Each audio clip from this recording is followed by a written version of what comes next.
So the overall objective of this project was transportation related. We were assigned to design a extension for Robert C. Jackson Drive in Alcoa, Tennessee. But on top of that, the road, the way we were positioning the road, it had to cross a Laurel Bank Branch, a local stream, and so for that we had two options. We could either build a full roadway bridge, or we could design a culvert. We went with the culvert, and that entailed, kind of two different design aspects. We had to look into the no-rise analysis of it because it's located in the 100-year floodplain, and FEMA requires a no-rise study to verify that the water levels won't rise in the 100-year floodplain after the placement of that culvert. And then the other aspect of that design was just basically sizing the culverts.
The city of Alcoa, um, they don't own all of the land. They don't own all of the right of way for this project. There's a right of way.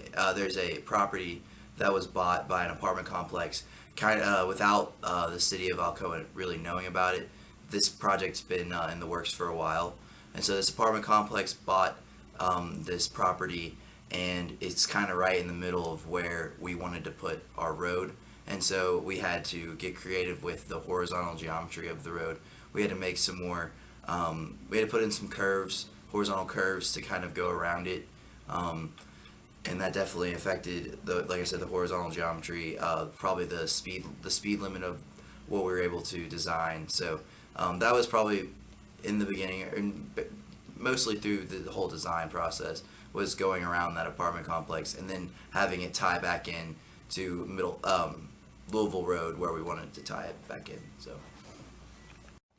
So while designing the roadway, I personally encountered the 100-year floodplain problems. While we were looking at FEMA maps and stuff like that, we realized that the 100-year floodplain was rather large, and we had to, do our research. And then when we found out we had to do a no-rise analysis, that took some time. I had to learn how to use HECRAS, a program that I'd never seen. So after talking to professors and stuff, we learned how to use it. But I think that was the biggest problem that we ran into throughout the design.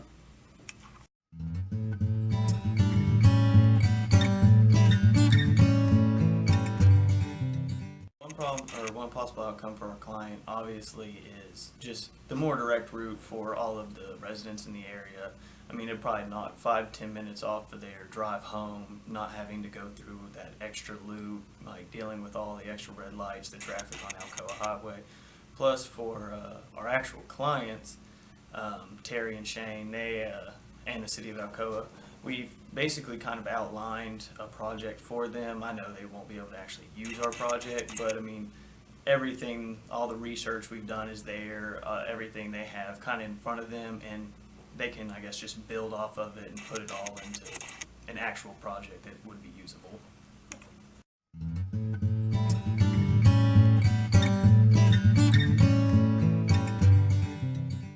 A positive outcome for myself is getting to work in a leadership role and being able to manage and have to schedule and keep everything on schedule and manage everyone's time and make sure that everyone's working on things for the project to find a completion date.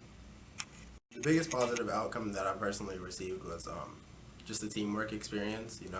Every job interview that I went on, they asked what kind of team projects did I work on, and this is the first thing that I tell them about how I did my different things on senior design, and they all want to hear about it, and it impresses everybody, and they like to see that you've done kind of real world things. You learn everything in the classroom, and you finally get to see how it works out in the real world on a project, and you get to see how the different aspects of civil engineering kind of tie in together, and you get to depend on your teammates for their work and make sure that everybody's doing a good job, and I think that was the biggest positive experience.